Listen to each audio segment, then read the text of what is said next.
네, 빨리 설교를 해야 되는데 잘할 수 있을지 모르겠네. 네, 한번 열심히 해보겠습니다. 1903년 12월 17일 오전 10시 35분이었습니다. 아주 오래전 일이죠. 오빌 라이트는 인류 최초로 평지에서 엔진을 장착하고 비행하는 데 성공함으로써 우리 인류 역사상 위대한 발자취를 남겼습니다. 저 비행기가 12초 동안 중력을 이겨내고 37m를 날아가게 되었습니다. 항공 역사에서 이 일은 획기적인 시발점이 되었습니다. 그때 이후 항공산업은 엄청난 발전을 거듭했습니다.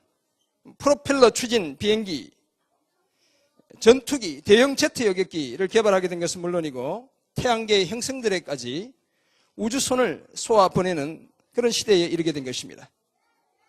그러나 이 오빌 라이트, 우리가 흔히 이야기하는 라이트 형제, 형님은 윌버 라이트인데 이 두 형제에게 이 사건은 그때로부터 25년 전인 1878년부터 시작된 긴 여행의 종착점이었습니다.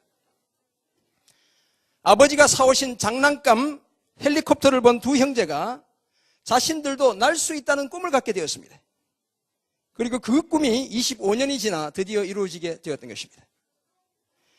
우리 대부분의 아이들이 나도 새처럼 날고 싶다는 욕구를 그저 환상의 영역으로, 그냥 꿈의 영역으로 묻어버렸지만 이 어린 라이트 형제는 그것이 실제로 가능한 일이라고 생각했습니다.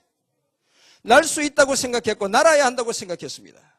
그래서 비전을 품었고 그 비전이 성취되었던 것입니다. 마침내 25년이 지나 인류 최초로 하늘을 나는 사람이 되었습니다.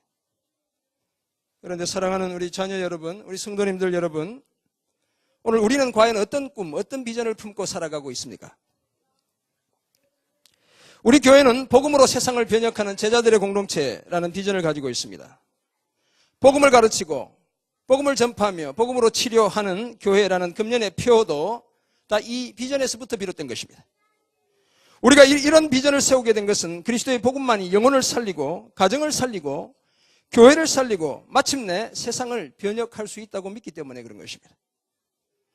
오늘 보면 에베소 2장 10절에 따르면 하나님을 믿는 하나님의 자녀들인 우리도 비전, 곧 꿈을 가져야 한다고 말씀합니다. 특히 하나님의 걸작품인 우리는 하나님의 꿈, 하나님의 비전을 가슴에 담고 살아가야 한다고 말씀합니다. 우리의 가슴에 품고 살아야 한다는 것입니다. 그리고 그 비전은 다름 아니라 하나님이 기뻐하시는 선한 일을 행하는 것입니다. 오늘 저는 여러분들이 뭐 판사가 되어라, 의사가 되어라, 검사가 되어라 이런 얘기 하지 않을 것입니다. 선한 일을 행하는 비전을 품어야 한다는 것입니다. 우리는 모두 아예 처음부터 그 목적 때문에 창조되었다고 오늘 에베소 2장 10절이 말씀하고 있습니다. 남자나 여자, 어른과 아이를 불문하고 모든 사람의 삶은 언젠가 끝이 나게 되어 있습니다. 우리는 모두 죽게 된 운명인 것이죠. 괜찮아요. 마음껏 떠들어. 네. 제가 늘 이야기하지만 얼마나 힘들겠어요. 네. 찬양하는 것만 해도 힘들 텐데. 그러나 소수의 사람들만이 자신이 의도했던 곳에서 자신의 삶을 마칠 수 있는 것입니다. 그것도 그런 삶을 살기 위해서는 무엇보다도 확실한 비전을 가져야 합니다. 분명한 비전은 반드시 이루고야 말겠다는 용기를 주고 삶의 목적지에 도착할 수 있는 기회를 주는 것입니다. 그리고 자신의 인생을 돌아보면 이렇게 고백할 수 있습니다. 해냈어. 성공이야. 잘했어. 감사해. 정말 만족해.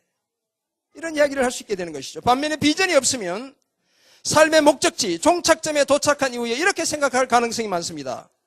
이렇게 했으면 좋았을 텐데. 저렇게 했어야 하는 건데. 다시 태어나면 이렇게 살진 않을 거야. 비전이 없으면 이런 이야기들을 하게 된다는 것입니다. 뿐만 아니라 우리의 비전은 우리가 감당하는 하찮아 보이는 사소한 일에 대해서도 의미 있는 재해석이 가능하게 만들어줍니다. 예를 들면 수많은 자루에 무작정 흙을 퍼담는 것은 아무런 매력도 없고 만족도 없는 지루한 일인 것입니다. 그러나 그 자루가 무너진 댐에 둑을 막는 데 사용되고 그래서 한 도시와 그곳에 살고 있는 무수한 생명을 구할 수 있다고 생각하면 그 의미는 확연히 달라지게 되는 것입니다. 그 지루한 일이 오히려 소중한 일이 되는 것입니다.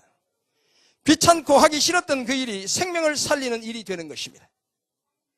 어쩌면 우리의 매일의 삶은 마치 자루에 흙을 퍼담는 것처럼 지루하게 느껴질 수 있습니다. 우리가 매일 도서관에 가고 학원에 가고 학교에 가고 반복되는 일이 지루하게 느껴질 수 있다는 것입니다. 그러나 똑같은 그 일도, 똑같은 그 일상도 비전이라는 렌즈로 들여다보면 확연히 완전히 다르게 보이는 것입니다. 우리의 작은 삶의 순간순간들이 모여 마침내 우리의 비전이 성취되는 것입니다. 이처럼 비전은 우리 삶의 구심점을 제공하고 질서를 부여해 줍니다. 우리가 어디를 향해 가고 있는지, 무엇을 위해 가고 있는지 분명한 방향 감각과 목적의식을 제공해 줍니다. 마침내 목표를 달성하게 되는 것, 그것이 바로 비전에서부터 시작되는 것입니다. 그래서 오늘 저와 여러분은 꿈을 품어야 하는 것입니다. 비전을 품어야 하는 것입니다. 그렇다면 우리는 어떤 비전을 품어야 하는 것이겠습니까? 에베소 2장 10절의 말씀을 생각하며 우리가 품어야 할 비전은 과연 무엇이겠습니까? 제가 한번 다시 그 말씀을 봉독합니다. 우리는 그가 만드신 바라 그리스도 예수 안에서 선한 일을 위하여 지으심을 받은 자니 이 일은 하나님이 전에 예비하사 우리로 그 가운데 행하게 하려 하심이니. 오늘 이 본문에 따르면, 이 하나님 말씀에 따르면 우리는 그 곧 하나님이 만드신 존재라고 말씀하고 있습니다. 우리 모두가 하나님의 작품이라는 것입니다. 포이에마라는 말이 사용되고 있는데 하나님의 작품, 그것도 하나님께서 그리스도 예수 안에서 온갖 정성을 다 들여서 손으로 직접 만든 수제품이라고 이야기하고 있는 것입니다. 예수 그리스도 안에서 하나님에 의해 창조된 걸작품이 바로 오늘 저와 여러분이라고 말씀하고 있는 것입니다. 그런데 하나님의 걸작품인 우리가 그렇게 만들어진 목적이 있다고 말씀합니다. 다시 말해서 우리 안에 하나님이 담아두신 비전이 있다고 말씀하는 것입니다. 그렇다면 하나님의 걸작품인 우리 안에 담겨있는 하나님의 비전은 과연 무엇이겠습니까? 그것은 다름 아니라 선한 일들을 행하는 것입니다. 우리는 아예 처음부터 그 목적으로 지음을 받았다고 말씀합니다. 그것도 그리스도 예수 안에서 그렇게 지어졌다는 것입니다. 그것은 처음에도 지어졌고 지금도 그 선한 일을 행하도록 지음받고 있다고 말하는 것입니다. 그렇다면 하나님께서 우리 안에 담아두신 비전, 그 선한 일들은 과연 무엇이겠습니까? 이것은 그저 착한 일을 지칭하는 것이 아닙니다. 사도 바울은 에베소서 2장 8절과 9절에서 우리의 구원은 전적으로 하나님의 은혜에서 비롯되어 믿음으로 말미암은 것이지 행위에서 나온 것이 아니라고 말씀합니다. 그렇다면 선한 일이 의미하는 것은 무엇이겠습니까? 세 가지를 말씀드리려고 해요. 먼저 세상을 따라 살지 않는 것입니다. 우리 유치부 애들이 뭘 알겠어요? 제가 이렇게 얘기해도 우리 중고등부 애들은 다 알 거예요. 세상을 따라 살지 않는 것입니다. 마음의 육체의 욕심을 따라 지내며 육체와 마음이 원하는 것만을 하지 않는 것을 의미합니다. 그렇다면 하나님 없는 세상의 문화와 가치관을 따라 살지 않는 것을 의미하는 것입니다. 세상이 추구하는 것들, 예수 믿지 않는 친구들이 꿈꾸는 것들인 인기를 얻고 잘 먹고 잘 살고 높은 지위를 차지하고 성공하고 출세하는 것을 다 포기해야 한다, 이런 말이 아닌 것입니다. 당연히 우리도 그런 것을 소망하되 세상의 방법으로 그것들을 얻기 위해 몸부림치지 않아야 한다는 것입니다. 내 이름을 내기 위해 큰 목표를 품고 그렇게 살지 않아야 한다는 것입니다. 아니면 아무런 목표도 없이 게으르고 불성실하게 살지 않아야 한다는 것입니다. 이런 삶이 바로 세상을 따라 살지 않는 삶에 해당하는 것입니다. 두 번째는 복음을 따라 사는 것입니다. 에베소 2장 7절에 따르면 복음을 따라 사는 것은 우리의 삶을 통해 하나님의 은혜의 지극히 풍성함을 나타내는 것이다 라고 말씀합니다. 하나님의 구원의 은혜에 감격하여 거룩하고 경건한 삶을 힘쓰는 것입니다. 또한 사랑으로서 역사하는 믿음을 드러내는 것입니다. 우리의 모든 삶과 그 삶의 열매를 통해 하나님의 성품과 하나님의 모습을 드러내는 것, 이것이 바로 복음을 따라 살아가는 삶인 것입니다. 당연히 예수를 믿는 우리는 세상의 다른 친구들보다 윤리적으로, 도덕적으로 세상보다 더 정직하고 순결하며 따뜻해야 하는 것입니다. 그러나 그런 삶을 힘쓰는 중에도 우리는 이 땅의 삶이 전부가 아니라 영원한 삶이 계속된다는 그 사실을 잊지 않아야 합니다. 무엇을 하든지 최선을 다하고 죽게 하듯 해야 하는 것입니다. 그리고 끝으로 선한 일은 하나된 공동체를 이루는 것입니다. 서로 다름을 인정하면서도 나와 너의 차별이 없는 아름다운 공동체를 이루는 것, 이것이 바로 선한 일인 것입니다. 다시 말해서 우리는 모두 함께 건강한 교회가 되는 것입니다. 그리스도의 피를 통해 더 가까워지는 것입니다. 에베소 2장 22절의 표현에 따르면 하나님이 거하실 처소가 되기 위해 예수님 안에서 우리가 함께 지어져 가는 것입니다. 이것이 바로 하나님께서 하나님의 걸작품인 저와 여러분에게 심어두신 하나님의 비전인 것입니다. 세상을 따라 살지 않고 복음을 따라 살며 공동체 안에서 서로 온전한 하나가 되는 것, 이것이 바로 하나님의 꿈인 것입니다. 물론 우리가 이런 비전을 품고 살더라도 어쩌면 우리는 라이트 형제들처럼 그렇게 위대한 비행기를 발명해내는 그런 일들은 못할 수도 있습니다. 그렇지만 우리는 크고 작은 삶의 열매를 반드시 맺게 될 것입니다. 그리고 그 열매를 통해 하나님께 영광을 돌리게 될 것입니다. 우리의 입술과 삶을 통해 우리가 받은 구원, 그 은혜에 대한 감격을 마음껏 전할 수 있게 될 것입니다. 바로 이것이 우리가 죽는 순간까지 붙들며 살아가야 할 하나님께서 우리 안에 심어두신 비전인 것입니다. 태초에 우리를 그리스도 예수 안에서 만드시고 오늘 여전히 우리를 재창조하고 계신 하나님께서 우리 안에 심어두신 꿈이며 비전인 것입니다. 세상의 그 어떤 것도 복음을 통해 생명을 살리는 일보다 더 선한 일은 없습니다.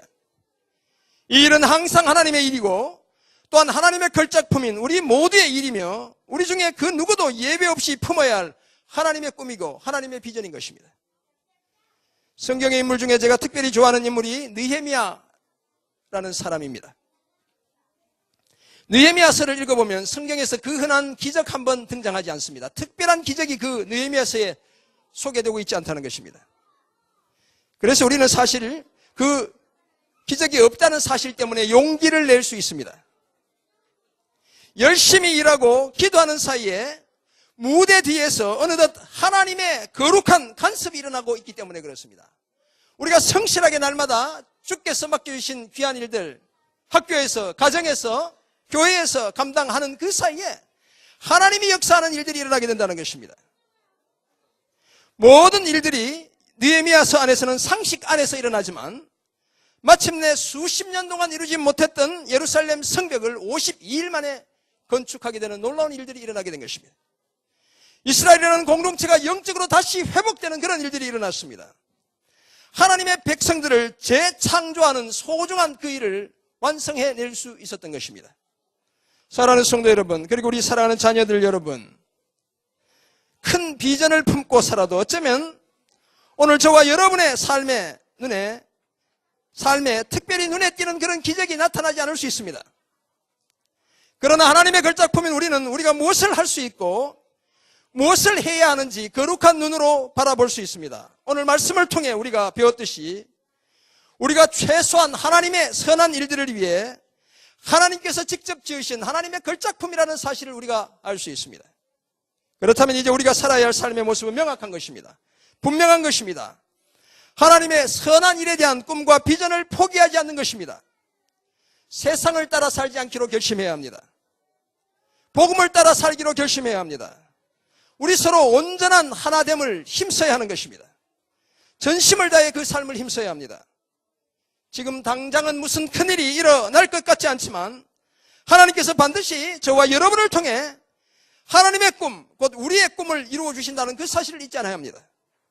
저와 여러분이 하나님의 비전을 담은 걸작품이라는 사실을 기억하고 세상을 따라 살지 않고 복음을 따라 살며 온전한 하나를 이루어 평범한 우리의 일상을 통해서도 하나님의 비전을 성취하는 이 놀라운 일을 감당하는 우리 자녀들, 우리 귀한 성도님들 되시길 주님의 이름으로 축원합니다. 아멘. 제가 잠깐 기도하겠습니다. 하나님 아버지, 오늘 우리에게 주신 말씀을 기억합니다.